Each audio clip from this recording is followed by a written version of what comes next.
According to the World Health Organization, WHO, the Delta variant was first detected in India, where it had high cases during the second wave of COVID-19.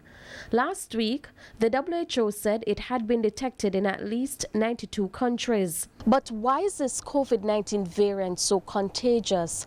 Medical microbiologist at the University Hospital of the West Indies, UHWI, Dr. Jerome Walker explains. There's something called immune escape. So basically, your immune system is not going to be able to mount as an effective as a response as the standard coronavirus.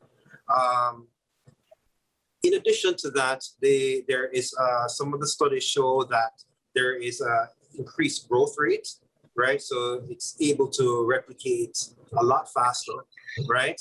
And these are some of the things that have contributed to the virus being more infectious. Delta is also making persons sicker and their conditions deteriorating more quickly than the other variants. Dr. Walker says some of the treatments that are now available for COVID-19 may not be as effective for the Delta variant. There are antibodies, right, and which are created in the lab. These are called monoclonal antibodies.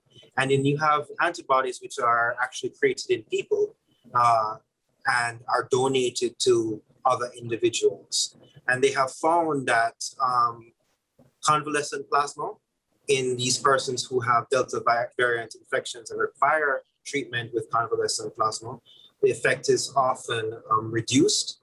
And also for some of the monoclonal antibodies that exist, as therapeutic options for the standard coronavirus, there's reduced efficacy in some of these agents. But Dr. Walker says COVID vaccines still remain effective against most of these variants, including Delta.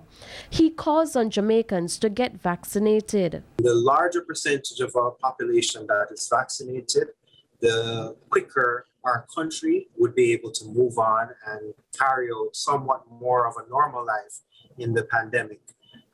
This also protects us from future variants that might emerge, and it would be better for our population to have some kind of immunity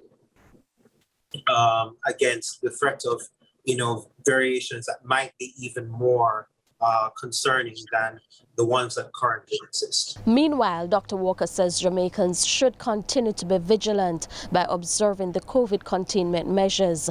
With our health report, I'm Shamala Pullen wishing you good health. The health report is brought